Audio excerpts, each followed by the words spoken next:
Hello everyone and welcome back. हम अभी तक इनकम टैक्स में बहुत कुछ पढ़ चुके हैं।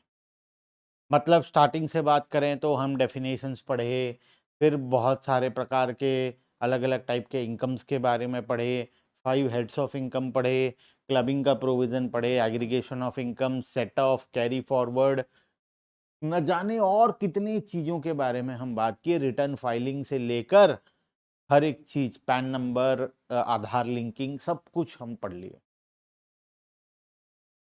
अब अगर मैं जो रिटर्न फाइलिंग है, इनकम कैलकुलेशन, ये वो है, ये मैं तो अपने लिए खुद करूंगा। मेरा इनकम का कैलकुलेशन खुद करूंगा, मैं टैक्स पेमेंट खुद करूंगा। अगर मैं गलत कर दूं तो तब क्या होगा? डिपार्टमेंट इसको पकड़ेगा कैसे कि मैं गलत किया हूं? मेरे ऊपर पेनल्टी कैसे लगाएगा? अच्छा, अगर मैं ढीठ बन जाऊं, ढीठ मतलब समझते हो? ढीठ कौन होता है? जिसको 1000 बार बोलने के बाद भी एक काम को ना करे, उसे ढीठ बोला जाता है। समझ रहे हो? डिपार्टमेंट तुम्हें 1000 बार नोटिस दे चुका है कि हमें डॉक्यूमेंट्स दो, तुम उसका बात सुनते ही नहीं, तुम जाते ही नहीं उसके पास। वो जिस दिन तुम्हारे घर पहुंचते हैं, तुम उस दिन घर को लॉक करके कहीं भाग जाते हो पहले से ही। उनको उनसे तुम मिल ही नहीं पा रहे हो, तुम उनसे जानबूझ कर नहीं, तुम अवॉइड कर रहे हो। तो डिपार्टमेंट क्या करेगा? तुम्हारे ऊपर क्या एक्शन ले सकता है? किस तरीके से तुम्हारा टैक्स कैलकुलेशन करेगा? तो ये सारे प्रोसीजर्स भी इंपॉर्टेंट है। और ये भी पूरे इनकम टैक्स लॉ के अंदर में लिखा गया है कि अगर एक इंसान रिप्लाई नहीं दे रहा है तो क्या करना है। एक इंसान रिप्लाई दे रहा है लेकिन गलत दे रहा है तो क्या करना है। अगर तुम डॉक्यूमेंट सबमिट किए हो लेकिन ऑफिसर को डाउट है कि ये डॉक्यूमेंट्स गलत है, तो वो क्या एक्शन ले सकता है तुम्हारे ऊपर। तो ये सारे प्रोविजंस आते हैं हमारे असेसमेंट प्रोसीजर्स के अंदर में, प्रोसीजर्स फॉर असेसमेंट। अब समझने का बात यह है कि हमारे सिलेबस में बहुत लिमिटेड टॉपिक्स हैं। हमारे में सिर्फ डिफरेंट टाइप्स ऑफ असेसमेंट के बारे में दिया गया है।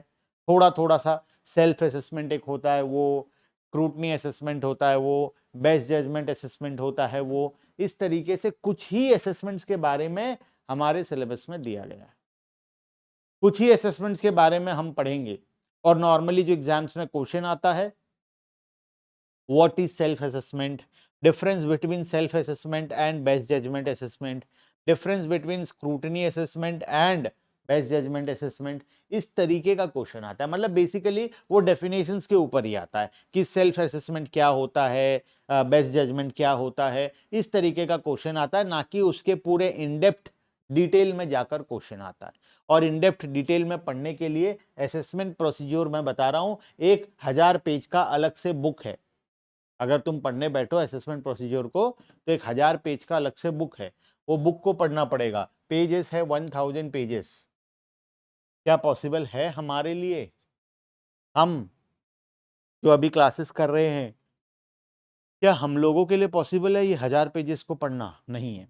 हमारे सिलेबस में कुछ लिमिटेड चीजें दी गई है और हम उन लिमिटेड चीजों को समझेंगे और उसको समझकर हम आज इसे कंप्लीट करते हैं। ठीक है, आ जाओ असेसमेंट प्रोसीजर। ठीक है, शुरू करते हैं।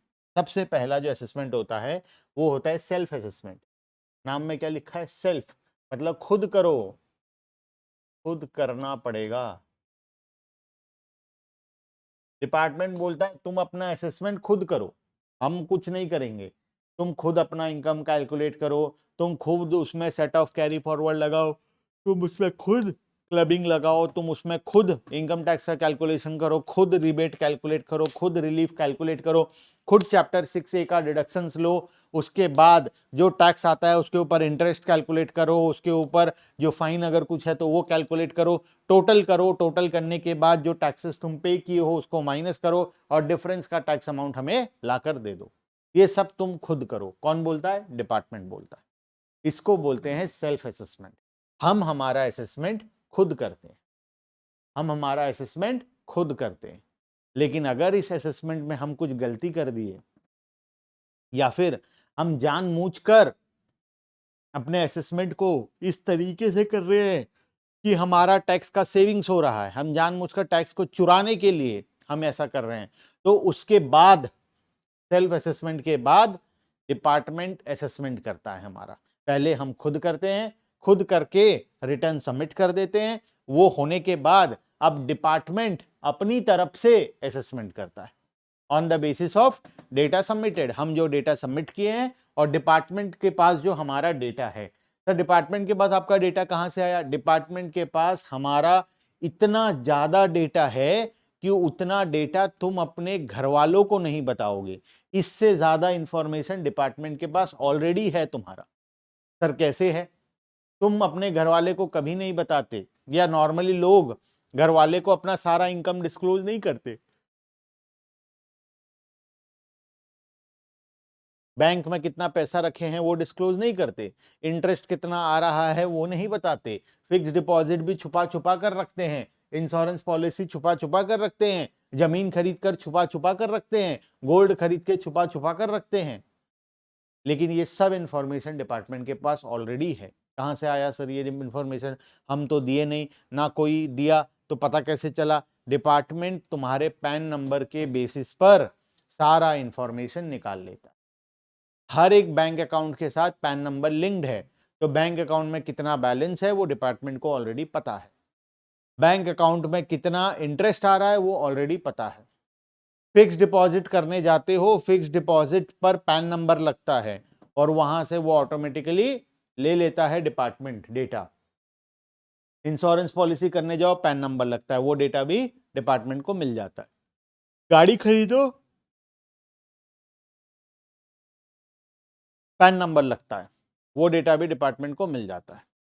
गाड़ी बेचो, जमीन खरीदो, जमीन बेचो, गोल्ड खरीदो बेचो, कोई भी ट्रांजैक्शन, शेयर्स खरीदो, म्यूचुअल फंड खरीदो, हर एक चीज तुम्हारे पैन और आधार से लिंक्ड है। जब ये हर एक चीज तुम्हारे पैन और आधार से लिंक्ड है तो डिपार्टमेंट हर एक चीज का इंफॉर्मेशन ऑटोमेटिकली निकाल सकता है बिना तुमसे पूछे। बात समझ में आया? तो इसीलिए जब तुम सेल्फ असेसमेंट कर रहे हो तो अपना करेक्ट डिटेल को देना बहुत जरूरी है। तुम अगर छुपाने की कोशिश करोगे तो डिपार्टमेंट इतना बेवकूफ नहीं है कि वो उससे वो पकड़। डिपार्टमेंट अक्सर क्या करता है पता है? तुम बोलोगे सर लास्ट बार बहुत बार ऐसा हुआ है कि हमारा इनकम नहीं दिखाए लेकिन डिपार्टमेंट हमें नहीं पकड़ पाया, हम ज्यादा चला के। डिपार्टमेंट चाहे तो तुम्हें पकड़ सकता है, लेकिन छोटे मोटे चिंदी चोरों को ना डिपार्टमेंट छोड़ देता है। बात समझ रहे हो? जो छोटे मोटे चिंदी चोर है ना, जो 5-10 हजार 2 हजार 4 हजार का चोरी करने की कोशिश करते हैं, उनको डिपार्टमेंट बोलता है जाओ खुश हो जाओ, जाओ कर लो चोरी, जो करना है कर लो, हमें फर्क नहीं पड़ता। डिपार्टमेंट ये सब कुछ उन लोगों के लिए बना कर रखा है जो हाई वैल्यू ट्रांजैक्शंस कर रहे हैं, छुपा छुपा कर, चोरी कर करके। बहुत ह्यूज अमाउंट ऑफ टैक्स चोरी होता है, वहां पर डिपार्टमेंट एक्शन लेता है। ये छोटे मोटे चीजों में अगर डिपार्टमेंट एक्शन लेने लगे, तुम मान लो 2,000 रुपए का टैक्स चोरी किए और उसके ऊपर अगर डिपार्टमेंट तुम्हारे पीछे पड़े 2,002, तो सोचो तो डिपार्टमेंट के एम्प्लॉय का सैलरी है महीने का ₹1,00,000। अगर डिपार्टमेंट का एम्प्लॉय का अगर एक दिन बर्बाद होता है तुम्हारे वो 2,000 को रिकवर करने के लिए, तो उसके एक दिन का सैलरी कितना हो गया? 3,500 रुपए, 4,000 रुपए उसके पर डे का सैलरी है। तो वो नुकसान हो जाएगा तुम्हारे 2,000 के चक्कर में। तो डिपार्टमेंट को भी टैक्स कलेक्शन करने के लिए कुछ कॉस्ट लगता है। जब डिपार्टमेंट देखता है कि वो कॉस्ट के अकॉर्डिंग उतना ज्यादा रिकवरी होना नहीं है, तो डिपार्टमेंट उसको छोड़ देता है, बड़े बड़े टैक्स पेयर्स को पकड़ता है। ठीक है, आओ शुरू करते हैं। सबसे पहला सेल्फ असेसमेंट और मल्टीपल वैरायटीज ऑफ असेसमेंट हम आज की क्लास में पढ़ेंगे। एक इंपॉर्टेंट क्वेश्चन है, अक्सर टाइप्स ऑफ असेसमेंट के ऊपर से ही एग्जाम में क्वेश्चन आता है। ठीक है, आ जाओ। Every SSC liable to pay income tax is required to submit its return under section 139. 139 मतलब ड्यू डेट में 142, 148 and under section 153A. The SSC should prepare his return after taking into account the amount of tax paid or payable. वो अपना return preparer करेगा, अपना कितना tax पे कर दिया है, कितना पे करना बाकी है, वो सबका हिसाब किताब करके। अगर कोई टैक्स पेमेंट करना बाकी है, अगर उस पर इंटरेस्ट एप्लीकेबल है, तो 234A के अंदर 234B और 234C तीन सेक्शन है इंटरेस्ट का। 234A, 234B, 234C, इन तीनों सेक्शंस के ऊपर इंटरेस्ट पे करना पड़ेगा और इंटरेस्ट को कैलकुलेट करेगा। कोई रिलीफ रिबेट है उसको कैलकुलेट करेगा, कोई डिडक्शंस है उसको लेगा। टैक्स कैलकुलेट, फाइनल जो टैक्स कैलकुलेट होगा under self assessment is required to be deposited by the assessee before submitting the return of income. जो खुद असेसमेंट करके जो टैक्स लाइबिलिटी आएगा, जो सेल्फ असेसमेंट करके, वो चुपचाप से जाकर डिपार्टमेंट में डिपॉजिट करना पड़ेगा। Tax so paid shall be adjusted towards tax liability. अगर तुम पहले से कोई पे कर रखे हो टैक्स, तो वो एडजस्ट हो जाएगा, बैलेंस अमाउंट तुम्हें पे करना पड़ेगा। मान लो ड्यूरिंग द ईयर में ऑलरेडी 5,000 रुपए पे कर रखा था, मेरा टोटल लाइबिलिटी है 20,000, तो अब मुझे नेट में 15,000 रुपए और डिपॉजिट करना पड़ेगा। क्लियर है बात? तो ये तो हो गया सेल्फ असेसमेंट का। बाद इसमें कौन असेसमेंट करता है? हम खुद असेसमेंट करते हैं हमारा, हम खुद हमारा इनकम कैलकुलेट करते हैं, खुद देखते हैं कितना टैक्स पे किए हैं, पेमेंट करना बाकी है, इंटरेस्ट लगेगा नहीं लगेगा, फाइन लगेगा नहीं लगेगा, कोई रिबेट रिलीफ मिलेगा, कोई डिडक्शन मिलेगा, ये सब का कैलकुलेशन हम खुद करके खुद रिटर्न प्रिपेयर करते हैं, और जो डिफरेंस अमाउंट ऑफ टैक्स आ रहा है वो पे करके रिटर्न को फाइल कर देते हैं। क्लियर है? इसको बोलते हैं सेल्फ असेसमेंट, जिसका सेक्शन है 140A। ठीक है, next inquiry before assessment. Second type होता है डिपार्टमेंट। अब जितना भी होगा सब डिपार्टमेंट करेगा। ठीक है, हमारे हाथ में एक ही असेसमेंट है, वो है सेल्फ असेसमेंट। अब इसके बाद हम अभी जितना भी असेसमेंट पढ़ेंगे, ये सब हम खुद नहीं करते, अब ये इनकम टैक्स डिपार्टमेंट उनके ऑफिसर्स करते हैं। ठीक है, हमारे हाथ में एक ही था, सेल्फ असेसमेंट। आओ, सेकंड टाइप है इंक्वायरी बिफोर असेसमेंट। कोई भी असेसमेंट करने से पहले ऑफिसर इंक्वायरी बैठा सकता है तुम्हारे अगेंस्ट पर। उसके लिए तुम्हें नोटिस दे सकता है कि डॉक्यूमेंट्स लेकर आओ, और तुम्हें लिख कर दे सकता है कि हमें तुम्हारा डाउट है कि तुम टैक्स चोरी कर रहे हो, उसके बेसिस पर वो तुमसे डिटेल्स मांग सकता है। ठीक है, before finalising the assessment of an assessee, the assessing officer may be interested to go through certain books of accounts. तुम्हारा बुक्स ऑफ अकाउंट्स मंगवा सकता है, डॉक्यूमेंट्स मांग सकता है तुमसे, बैंक स्टेटमेंट्स या और कोई प्रकार का स्टेटमेंट है तो वो मांग सकता है, of the assessee and certain other inquiries which the assessing officer may thinks desirable before finalizing the assessment। Assessment करने से पहले डिपार्टमेंट ये सारे डिटेल्स तुमसे मांग सकता है अगर वो चाहे तो। क्या ये हर किसी से मांगता है? नहीं, कुछ स्पेसिफिक डाउटफुल केसेस पर डिपार्टमेंट अगर चाहे तो इंक्वायरी बैठा सकता है असेसमेंट करने से पहले। नॉर्मल प्रोसेस क्या होता है पता है? हम सेल्फ असेसमेंट करके रिटर्न फाइल कर देते हैं। हमारे रिटर्न फाइल करने के बाद डिपार्टमेंट क्या करता है? समरी असेसमेंट करता है। समरी असेसमेंट मतलब हम जो डिटेल दिए हैं उसको चेक करता है on the basis of information available with them. वो जो पहले से हमारे इंफॉर्मेशन निकाल कर रखे हैं उसके साथ हम जो फाइल किए उसको कंपेयर करता है। अगर सब कुछ ठीक आ रहा है ऑन एन एवरेज, तो फिर ओके बोल देता है। समरी असेसमेंट में लिख देता है कि सब कुछ ओके है, चलो आगे बढ़ो, हो गया काम खत्म। लेकिन अगर कुछ डिफरेंस आ रहा है तो समरी असेसमेंट में हमें वो डिफरेंस निकाल कर देता है और difference amount of tax and penalty पे करने के लिए बोलता है। बात समझ में आया? तो नॉर्मल प्रोसेस ये होता है, हम हमारा सेल्फ असेसमेंट करके रिटर्न फाइल करते हैं, डिपार्टमेंट उसके ऊपर समरी असेसमेंट करता है। इसके बाद तीसरा टाइप हम समरी असेसमेंट पढ़ेंगे। तो डिपार्टमेंट, हम जब हमारा सेल्फ असेसमेंट कर लिए, उसके बाद डिपार्टमेंट जब समरी असेसमेंट करेगा, उससे पहले अगर डिपार्टमेंट चाहे तो इंक्वायरी बिफोर असेसमेंट कर सकता है। इंक्वायरी बिफोर असेसमेंट मतलब समरी असेसमेंट के होने से पहले अगर डिपार्टमेंट को दिखा कि नहीं डिफरेंसेस बहुत ज्यादा हैं, तो डिपार्टमेंट क्या कर सकता है? हमसे बुक्स ऑफ अकाउंट्स या डॉक्यूमेंट्स मांग सकता है समरी करने से पहले।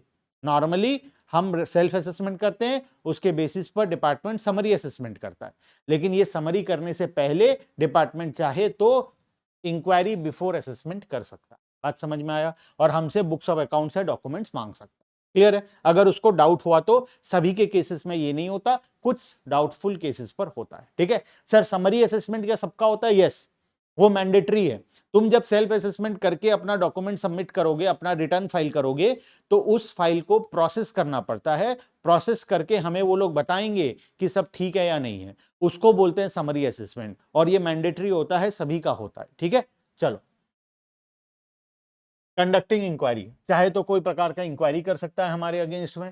Section 142 for the purpose of obtaining full information in respect of the income or loss of any person, the assessing officer may make such inquiry as he consider necessary। उसको जो ठीक लगेगा वो उस हिसाब से इंक्वायरी हमारे अगेंस्ट में कर सकता है। Audit of accounts and valuation of inventory, वो हमारे बुक्स ऑफ अकाउंट्स को ऑडिट करवा सकता है, चाहे तो हमारे इन्वेंट्री को वैल्यू करवा सकता है। अगर वो चाहे तो हमारे बुक्स ऑफ अकाउंट्स को ऑडिट करवा सकता है या वैल्यूएशन ऑफ इन्वेंट्री करवा सकता है। ऑडिट किससे करवाएगा? वो जिससे चाहे उससे करवा सकता है। नॉर्मली ऑडिट कराने के लिए एक अकाउंटेंट मतलब एक सीए को चूज किया जाता है, चार्टर्ड अकाउंटेंट को। और इन्वेंट्री का वैल्यूएशन करने, इन्वेंट्री मतलब स्टॉक का वैल्यू, जो तुम्हारे दुकान में या फैक्ट्री में स्टॉक है उसका वैल्यू निकालने के लिए वो चाहे तो एक कॉस्ट अकाउंटेंट को हायर कर सकता है। ठीक है, ये कब करेगा? हमारे रिटर्न सबमिट करने के बाद। नेक्स्ट, तीसरा,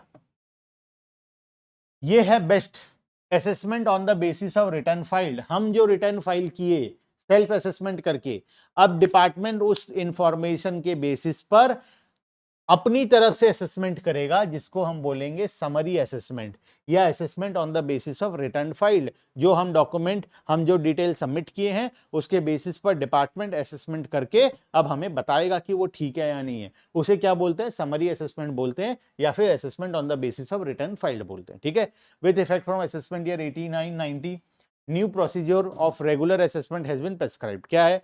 when the return has been filed, जब रिटर्न फाइल हो गया है, the case in case SSC has filed a return under section 139 in response to notice under section 142(1), such return shall be processed in the following manner। उसको process करेगा, process करके check करेगा कि वो ठीक है या नहीं है, उसी को बोला जाता है summary assessment. The total income और loss shall be computed after making the following adjustment. सारे चेक करेगा कोई प्रकार का एरर या कुछ है क्या, कहीं टोटलिंग एरर है, कहीं कुछ गलत कॉलम में अमाउंट डाल दिया गया है, प्लस करने की जगह माइनस कर दिया गया है, ऐसा कोई अरिथमेटिकल एरर है या नहीं है, वो कौन चेक करेगा? डिपार्टमेंट। उसके बाद कोई प्रकार का इनकरेक्ट क्लेम है, मान लो मुझे रिबेट नहीं मिलना चाहिए लेकिन मैं रिबेट क्लेम कर लिया हूं जानबूझकर, तो उस केस में गलत किया हूं मैं। ठीक है, तो कोई प्रकार का इनकरेक्ट क्लेम है तो उसको चेक करेगा। कोई सेट ऑफ लॉस है या कोई और प्रकार का डिडक्शंस है तो वो चेक कर लेगा। डिसअलाउंस है कोई प्रकार का, कोई स्पेसिफिक काइंड ऑफ एक्सपेंडिचर जो डिसअलाउ होता है, वो चेक करेगा कि अगर मैं उस प्रकार के एक्सपेंडिचर का भी क्लेम किया हूं या नहीं किया हूं। डिसअलाउइंग ऑल डिडक्शंस, डिडक्शन जो मैं लिया हूं उसको डिसअलाउ करना है या नहीं करना है वो चेक करेगा। If return not filed within the time given. ठीक है, addition of income appearing in annual information statement AIS, अगर मेरा कोई एक्स्ट्रा इनकम मेरे AIS में है। What is AIS? अभी रिसेंटली दो नए चीजें आई है, AIS एंड TIS।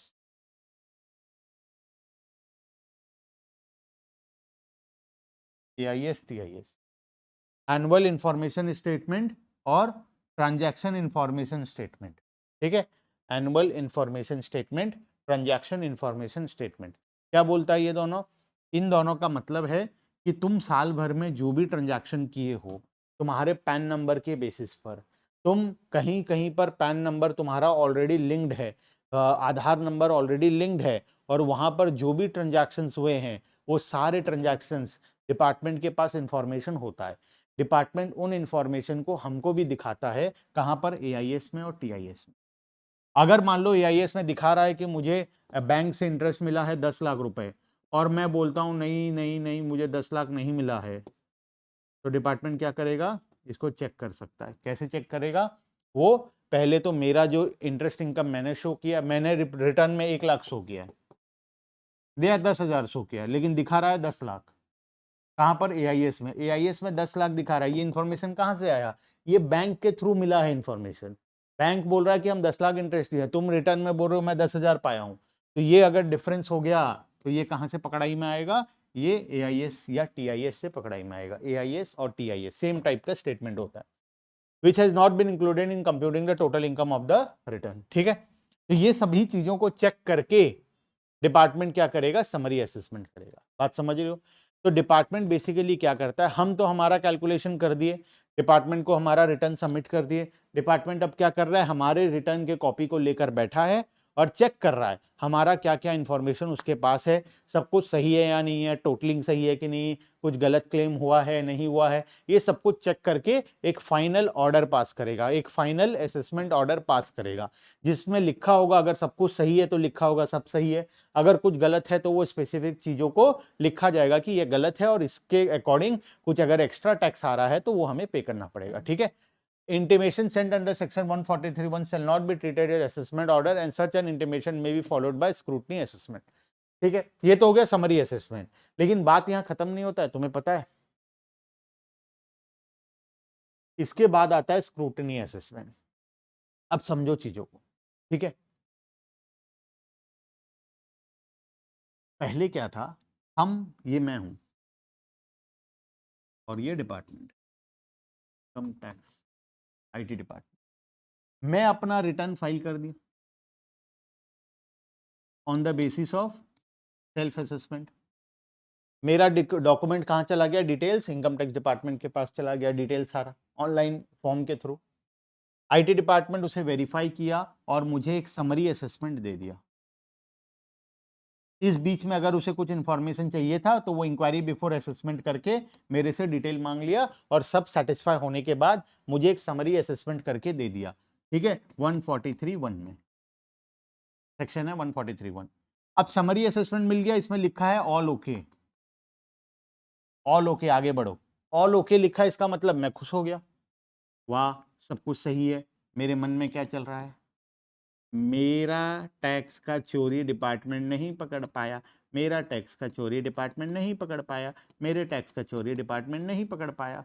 मैं जानबूझकर एक टैक्स का चोरी किया था, लेकिन डिपार्टमेंट जब समरी असेसमेंट किया तो समरी असेसमेंट नॉर्मली कंप्यूटराइज्ड होता है। कंप्यूटराइज मतलब ऑटोमेटिक होता है। ठीक है, ऑटोमेटिक कंप्यूटर हमारे इंफॉर्मेशन को ऑन द अवेलेबल इंफॉर्मेशन के साथ मैच करता है। अगर कुछ ज्यादा डिफरेंस नहीं है तो ऑल ओके बोलकर पास कर देता है। लेकिन बाद में यहां बैठा एक ऑफिसर को पता चला कि मैंने तो जानबूझकर टैक्स चोरी किया है। तो ये ऑफिसर क्या करेगा? अब ये ऑफिसर मेरा स्क्रूटनी असेसमेंट कर देगा। स्क्रूटनी असेसमेंट, बात समझ में आया? ये कब होता है? ये कभी भी हो सकता है। कभी भी मतलब अगर तुम्हारा समरी असेसमेंट हुआ है तब भी हो सकता है, समरी असेसमेंट नहीं हुआ है तब भी हो सकता है।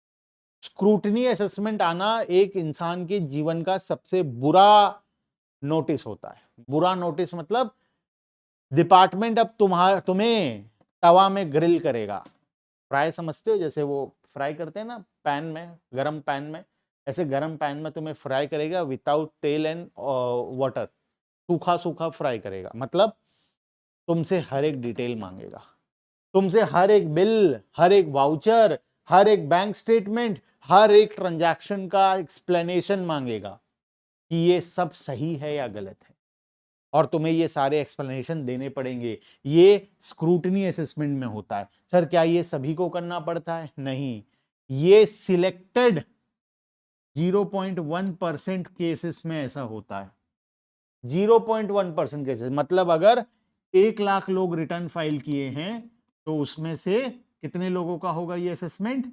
ये असेसमेंट 10 लोगों का होगा। सिर्फ 1 लाख में से सिलेक्टेड 10 लोगों को निकाला जाएगा, उन 10 लोगों को स्क्रूटनी असेसमेंट किया जाएगा। बात समझ रहे हो? क्यों ऐसा किया जाता है? ताकि लोग जो इनकरेक्ट क्लेम कर रहे हैं, जो गलत गलत इंफॉर्मेशन के बेसिस पर, वो सब यहां पर पकड़े जाएंगे। बात समझ में आया? तो जो हाई रिस्क केसेस होता है जिसमें लग रहा है कि टैक्स का चोरी हुआ है, वो सभी केसेस में स्क्रूटनी असेसमेंट किया जाता है। ठीक है, यस सर, अब समझ में आया हमें।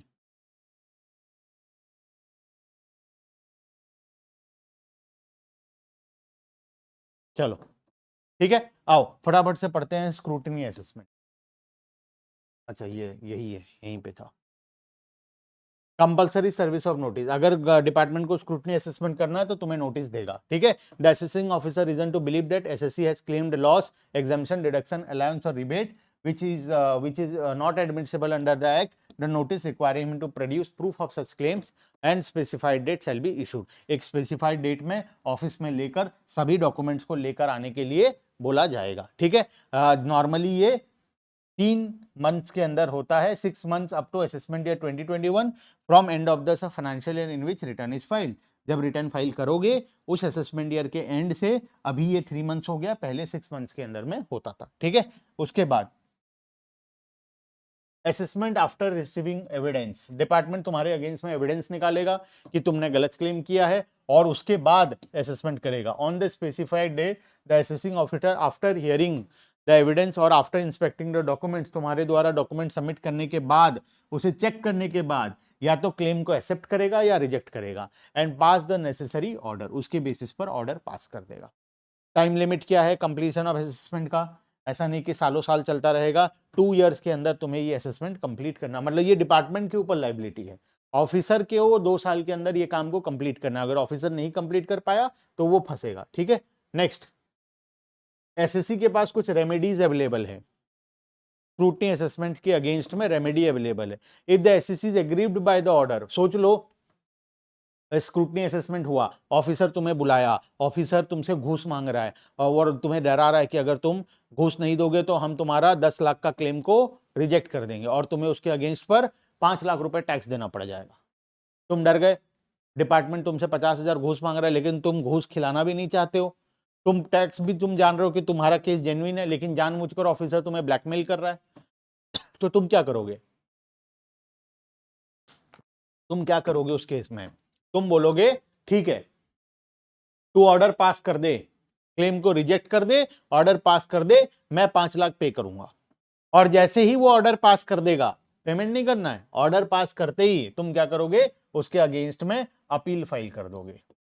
अपील मतलब जो ऑफिसर पास किया है, तुम उसके अगेंस्ट में उसके हायर अथॉरिटी में जाओगे और बोलोगे कि ये जो ऑफिसर है, ये ऑफिसर ने गलत ऑर्डर पास किया है।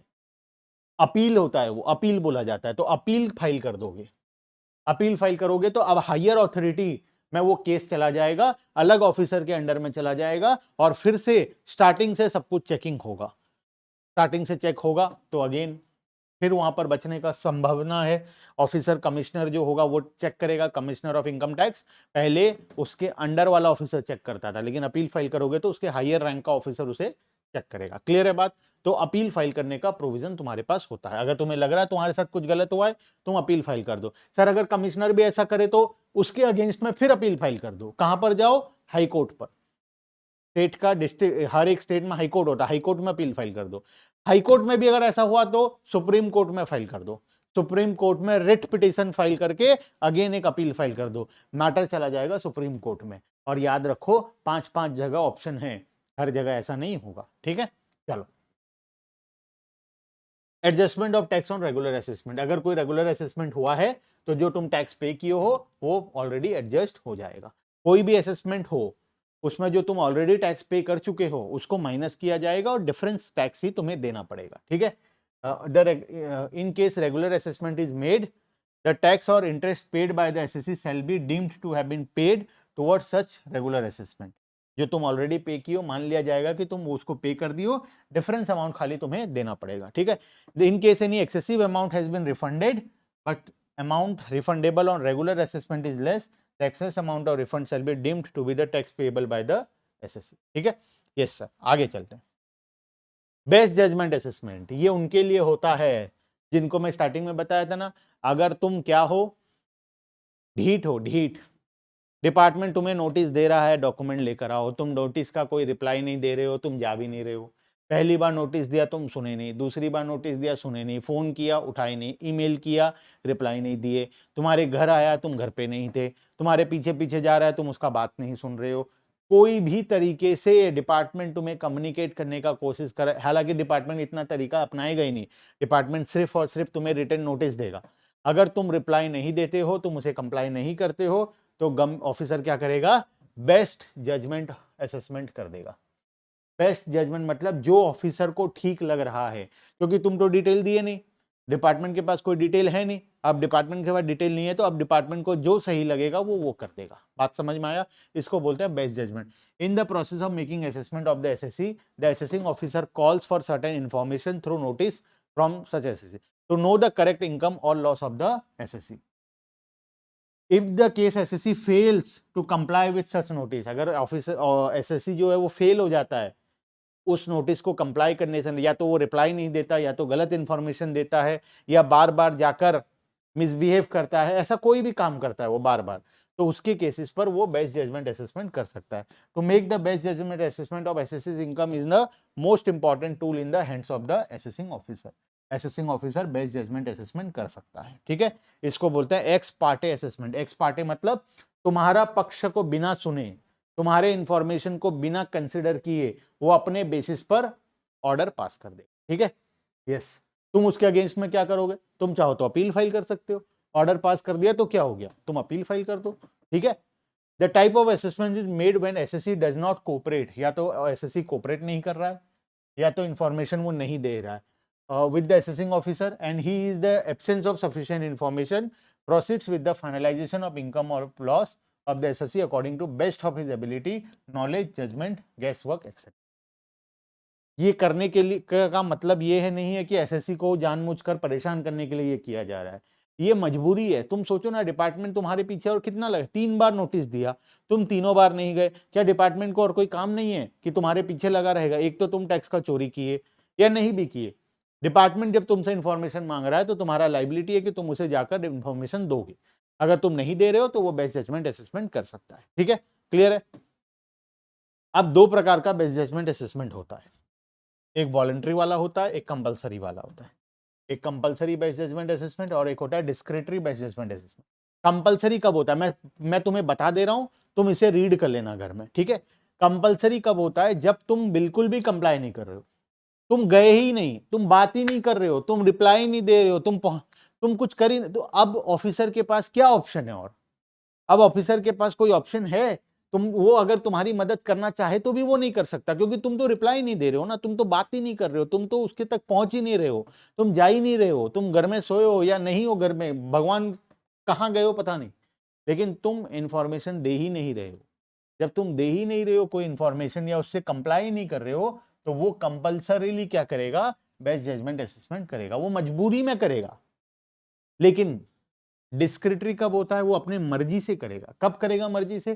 तुम इंफॉर्मेशन दिए, तुम गए थे उसके पास, डेटा लेकर गए थे, तुम इंफॉर्मेशन दिए, लेकिन आइदर वो डेटा इनकम्प्लीट था या वो डेटा गलत था या ऑफिसर को लग रहा है कि ये फेक है, तो उस केस में ऑफिसर डिस्क्रिटरी बेस्ड जजमेंट असेसमेंट करता है। डिस्क्रिटरी मतलब अगर उसे ठीक लगेगा डॉक्यूमेंट तुम्हारा तो वो एक्सेप्ट कर लेगा, अगर ठीक नहीं लगेगा, गलत लगेगा, तो फिर बेस्ट जजमेंट असेसमेंट कर देगा। इसमें दोनों ऑप्शन है, वो बेस्ट जजमेंट कर भी सकता है, नहीं भी कर सकता है, क्योंकि तुम यहां पर कंप्लाई कर रहे हो, लेकिन उसको भरोसा नहीं हो रहा। अगर वो भरोसा करेगा तो बेस्ट जजमेंट नहीं करेगा तुम्हारे डॉक्यूमेंट के ऊपर, लेकिन अगर वो भरोसा नहीं करेगा तुम्हारे डॉक्यूमेंट में तो फिर वो बेस्ट जजमेंट कर देगा। ठीक है, लेकिन पहले वाले केस में तो तुम गए ही नहीं ना, उसके पास तो ऑप्शन ही नहीं है तुम्हारे डॉक्यूमेंट पर भरोसा करने का, क्योंकि तुम तो गए ही नहीं उसके पास, तो उस केस में वो कंपल्सरीली बेस्ट जजमेंट असेसमेंट करेगा। ठीक है, तो ये 2 टाइप ऑफ असेसमेंट है बेस्ट जजमेंट के अंदर। कंपल्सरी वाला एक, इसको रीड करना, ठीक है, उसके बाद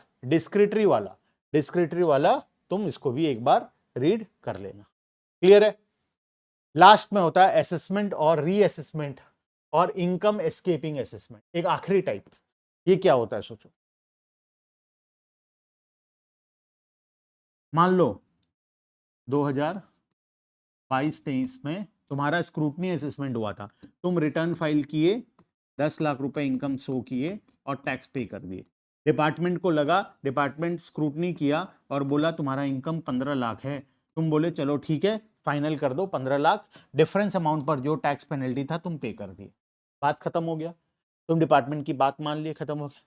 बाद में ये सब होने के 6 महीने बाद, 6 मंथ्स के बाद डिपार्टमेंट को कहीं से पता चला कि 2022-23 में तुम छुपके से और भी काम कर रहे थे और एक्चुअल में तुम्हारा इनकम 15 लाख नहीं 50 लाख था।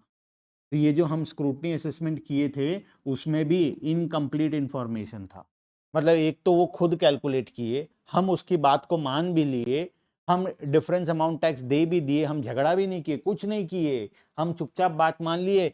फिर वो क्या कर रहा है, बाद में उसे फिर कहीं से पता चलता है, फिर कोई इंफॉर्मेशन मिलता है और उसे पता चलता है कि तुम्हारा इनकम एक्चुअल में 50 लाख था, 15 लाख नहीं था। तो ये जो डिफरेंस का अब 35 बचा, तुम 10 फाइल किए थे, इसके ऊपर जो भी टैक्स था पे कर दिए थे, डिपार्टमेंट बोला नहीं 15 है, तुम बोले चलो कोई बात नहीं 15 है, तो और 5 के ऊपर जो एक्स्ट्रा टैक्स है वो भी पे कर दिए, बात खत्म हो गया। अब डिपार्टमेंट फिर बोल रहा है कि 50 लाख है, तुम तो मारपीट करने चले गए, बोले अरे ये क्या बात हुआ, पहले तुम 15 बोले, हम हाँ बोले, जो टैक्स बोले दे दिए, अब तुम 50 बोल रहे हो, ये कोई बात हुआ? डिपार्टमेंट बोला हाँ ये प्रोविजन है, इसको बोलते हैं इनकम एस्केपिंग असेसमेंट। जब तुम्हारा पहली बार असेसमेंट हुआ उसमें इनकम एस्केप हो गया, एस्केप हो गया मतलब कुछ इनकम छूट गया हमसे, 35 लाख का इनकम छूट गया हमसे, हमें बाद में पता चला कि ये 35 लाख का भी तुम्हारा एक्स्ट्रा इनकम है, तो अब इस 35 लाख के ऊपर फिर टैक्स तुम्हें देना पड़ेगा। इसको बोलते हैं इनकम एस्केपिंग असेसमेंट, ठीक है। ये सोचो 2022-23 में ये फाइनल हुआ था। ये 50 लाख का कहानी भूल जाओ एक बार। एक रियल एग्जांपल दे रहा हूं, तुमको मन में लग रहा होगा अरे ऐसा थोड़ी होता है, हाँ सर झूठ बोल रहे हैं। एक रियल एग्जांपल देता हूं। मान लो 2025-26 में तुम्हारे घर में रेड हुआ, इनकम टैक्स की रेड हुई। रेड में 5 करोड़ रुपए कैश पता चला, 5 CR, 5 करोड़ का, 500 करोड़ का, 500 करोड़ कैश निकल गया। और कुछ डॉक्यूमेंट्स निकला, उस डॉक्यूमेंट में लिखा हुआ था कि 2018-19 में तुमने कितना कमाया, 20, 21, 22, 23, 24, 25, ऐसे कुछ डॉक्यूमेंट निकल गया जिसमें 22-23 में लिखा हुआ था कि तुमने 50 लाख कमाया है। ये तुम्हारे घर से ही मिला है। कब मिला? 25-26 में। पहले तुमने 10 लाख का रिटर्न फाइल किया, डिपार्टमेंट असेसमेंट करके बोला नहीं 15 लाख है, तुम ओके बोले, टैक्स दे दिए, बात खत्म हो गया। तुम डिपार्टमेंट के हाँ में हाँ मिला दिए। नॉर्मली ऐसा कोई करता नहीं है, लेकिन तुम कर दिए, बोले चलो कोई बात नहीं, दे देते हैं टैक्स। 25-26 में रेड हुई और उसमें पता चला कि तुम्हारा इनकम 50 लाख है। तो डिपार्टमेंट क्या बोलेगा, ये 35 लाख का जो इनकम है डिफरेंस का, ये छूट गया था, ये 35 लाख के ऊपर हम क्या करेंगे, इनकम एस्केपिंग असेसमेंट कर देंगे, जो कि होता है हमारा आखिरी type, income escaping assessment. Clear है बात? समझ में आ गया? एक बार रीड कर लेना, एग्जाम पॉइंट ऑफ व्यू से एक छोटा सा क्वेश्चन आ सकता है। ठीक है, मैंने तुम्हें पूरा एक्सप्लेन कर दिया क्या होता है क्या नहीं। अब तुम्हारा काम है इस नोट्स को रीड कर लेना। ठीक है, income escaping assessment, faceless assessment का कॉन्सेप्ट। ठीक है, अच्छा ये फेसलेस एक तो नया टॉपिक निकला हुआ है। ठीक है, 2 मिनट सुन लो क्या होता है फेसलेस। फेसलेस आजकल एक नया आया। ये क्या होता था ना, हम जब गवर्नमेंट ऑफिस जाते थे तो ऑफिसर्स हमसे घूस खाने की कोशिश करते थे, तो इसमें दोनों का नुकसान होता था। एक दोनों का क्या, हमारे तो फायदा, हम 50,000 दे दिए ऑफिसर को और 10 लाख का इनकम को कम करा दिए। ऑफिसर भी खुशी खुशी डॉक्यूमेंट फाड़ देता था और इनकम को कम कर देता था, टैक्स कम करवा देता था और 50,000 खुद ले लेता था। ये चीज प्रॉब्लम क्रिएट करने लगा। गवर्नमेंट को दिखा कि ऐसे हमारे ऑफिसर्स पैसा खा जा रहे हैं, टैक्स कलेक्शन नहीं हो रहा है। और कई बार तो ऐसा हुआ कि ऑफिसर्स लोग जानबूझ के कस्टमर्स को, हम लोगों को हैरान करते थे घूस खाने के लिए। मैं एक ईमानदार इंसान हूं, मैं टैक्स देना चाहता हूं, लेकिन ऑफिसर बोल रहा है नहीं तुमको घूस देना पड़ेगा। तो ये बहुत प्रॉब्लम्स होने लगा। तो डिपार्टमेंट एक फेसलेस सिस्टम लिया। फेसलेस मतलब अब सब कुछ ऑनलाइन होगा, तुम्हें गवर्नमेंट ऑफिस जाना नहीं है, तुम ऑनलाइन पोर्टल में कंप्यूटर के सामने बैठोगे, ऑफिसर दूसरे साइड में होगा और सब कुछ ऑनलाइन होगा, सब कुछ रिकॉर्ड होगा। तो तुम बोले इसमें भी क्या बात है, बाद में अलग से फोन करके बात कर लेंगे, कैमरा में तो हम हमारा जो डिस्कशन है वो नॉर्मल डिस्कशन करेंगे। कौन ऑफिसर सामने है वो तुम्हें पता नहीं चलेगा। तुम उड़ीसा के हो, ऑफिसर कहीं का होगा, मान लो बेंगलोर का, और बेंगलोर में भी कौन ऑफिसर होगा, ना उसका चेहरा दिखाएगा ना उसका नाम दिखाएगा, बस ऑडियो कन्वर्सेशन होगा, ना कि वीडियो कन्वर्सेशन। ना तुम उसको देख सकते हो, ना तुम उसके बारे में जान सकते हो, सिर्फ, और वो भी रिकॉर्डिंग होगा। ना उसका नंबर मिलेगा तुम्हें, एक आईडी के थ्रू होगा गवर्नमेंट के पोर्टल में, और कौन ऑफिसर है वो भी नहीं पता। ना ऑफिसर को पता चलेगा कस्टमर कौन है, और ना कस्टमर को पता चलेगा ऑफिसर कौन है। बात समझ रहे हो? तो इस तरीके से ये काम होगा। इसको बोलते हैं फेसलेस असेसमेंट, जो कि अभी रिसेंटली आया है और ये बहुत अच्छे तरीके से इंप्लीमेंट हो गया ऑलरेडी। इसमें जो जो करप्शन था ये कम हो गया, घूसखोरी कम हो गया। ठीक है, चलो तो आज के लिए इतना ही, बाकी का डिस्कशन नेक्स्ट क्लास में। यहां पर कंप्लीट होता है हमारा असेसमेंट प्रोसीजर। ठीक है, bye bye everyone and thank you.